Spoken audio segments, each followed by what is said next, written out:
And I feel sorry for, a lot of young people who've never really seen a bear market. I mean, if you got into this business after 2008, all is buy the dip.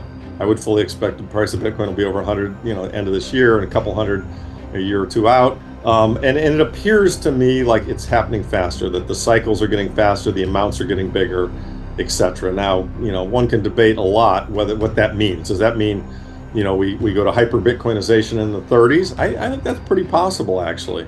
I actually, and I know some people are going to get angry at me for this, but I actually think the power law is a pretty decent model. I mean, we could break it to the upside, but 15 years or close to 15 years of because the price data in the early years was kind of spotty, roughly 97% correlation. I mean, that you can't ignore that. Lepard begins by acknowledging the inherent value in both gold and Bitcoin. He describes gold as the old world analog of sound money, a form of wealth that has been trusted for thousands of years. On the other hand, Bitcoin represents the new world digital version, embodying a revolutionary shift in how value is stored and transferred. Lepard is optimistic about Bitcoin's future. He notes that Bitcoin has already proven its resilience by surviving multiple boom and bust cycles, and he expects this pattern to continue. In his view, Bitcoin's price will continue to rise, potentially reaching hundreds of thousands of dollars in the coming years. But he also warns that there will be significant volatility along the way, as the current monetary system undergoes its inevitable transformation. Please take a little time to like this video, subscribe to the channel, and turn on post notifications for more videos like this. You can also check out our other videos on cryptocurrencies and the overall digital asset space and drop your comments and observations in the comments section below. Everything you do helps with the YouTube algorithm and immensely contributes to the channel's growth. Thanks and enjoy the video. Both of these assets are going to move. I just think Bitcoin's going to move, further and faster. So, they're both forms of sound money. The gold is the old world analog and the Bitcoin is the new world digital. And, Bitcoin's got the digital adoption curve going for it. And as, Saylor and we all point out, it's $1 trillion market cap and a $400+ trillion asset, bucket of people who make investments. And so it's just not going to take much for some of those people to start realizing that this is a better form of, whether you want to call it an investment or money or whatever, it's better than the alternatives. And so, we're going to much higher prices in my view. Trust me, I mean, when I say over time, I mean, I may be talking 10, 20, 30, 40 years. I mean, this is not tomorrow, right? There are 8 billion people on the planet, most of whom haven't heard of Bitcoin or aren't focused on Bitcoin. And yet most of whom also understand that gold is real money.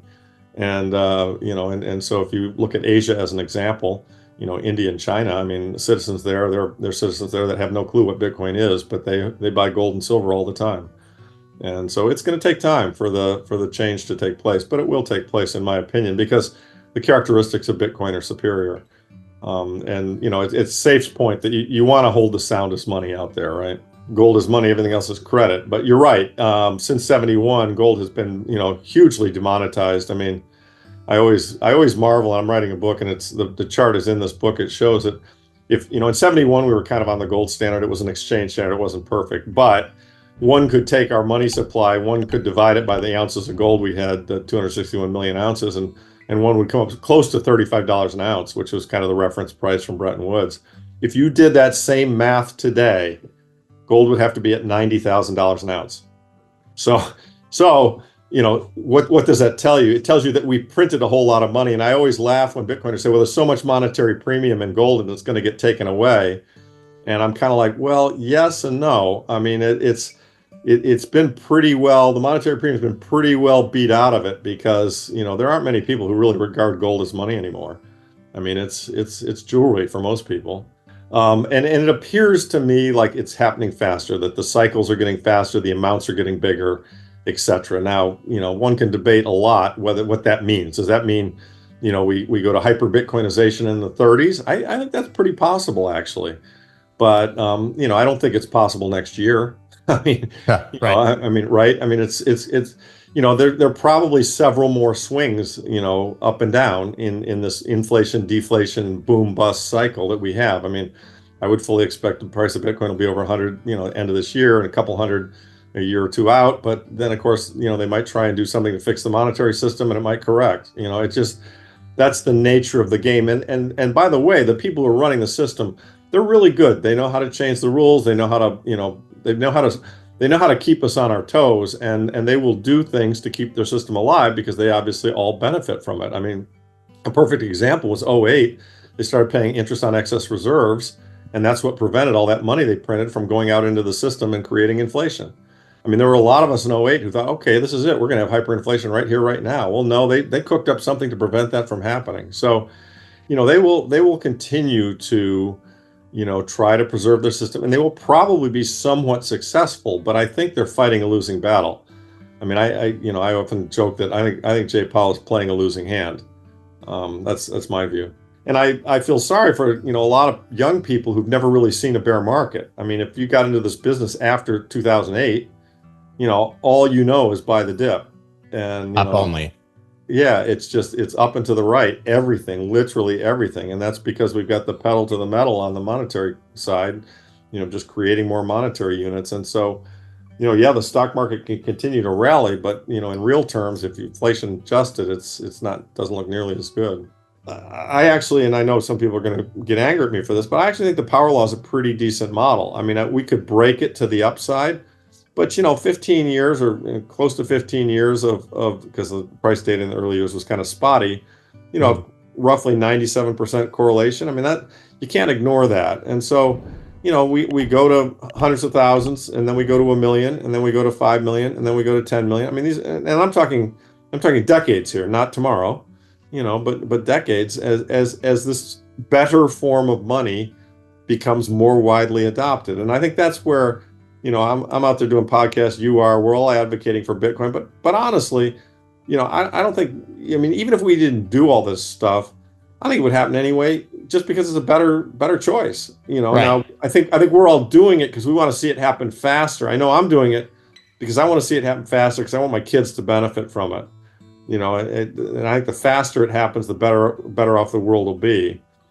But and my view is it's going to happen either way because it's a better choice. I think if it just kind of continues to trend up and more people become aware of it, we can make a transition to it, and we never have to go Mad Max. I think it's impossible. It is impossible to transition into a sound money system. Again, there will be pain though. I mean, there'll be losers and winners and so on and so forth. But as I say, I'm writing a book. It's going to be out by the end of the year, hopefully. And I do deal with a lot of these issues. So I hope you guys will take a look at it when I get done with it. Lepard also highlights the asymmetric nature of Bitcoin as an investment.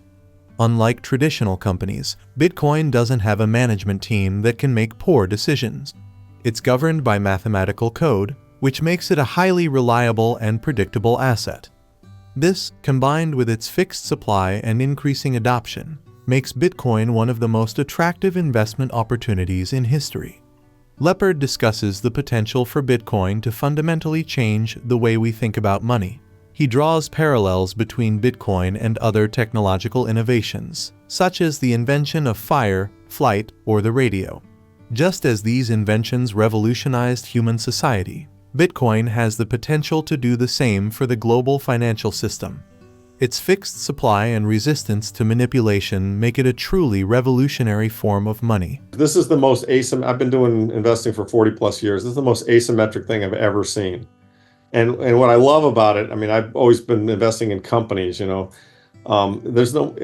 core developers, but generally speaking, there's no management team here to F it up. You know what I mean? It's just mathematical code. And unless all the core developers really go rogue on us and screw it up in some way, which I think isn't likely, and I think the nodes would never accept it. It's a very high probability thing. And so, high probability and extremely asymmetric, that's a great combination. I mean, I wrote it in my book, and I'm not trying to be hyperbolic, but for 5,000 years of recorded human history, there's been monetary debasement, okay? Because even on a gold standard, the amount of gold on the planet doubles every 50 years. I mean, we have above ground because we mine it, right? Well, here you have a monetary medium, a digital asset, as Saylor calls it, that is fixed in amount. I mean, we've just never had that before.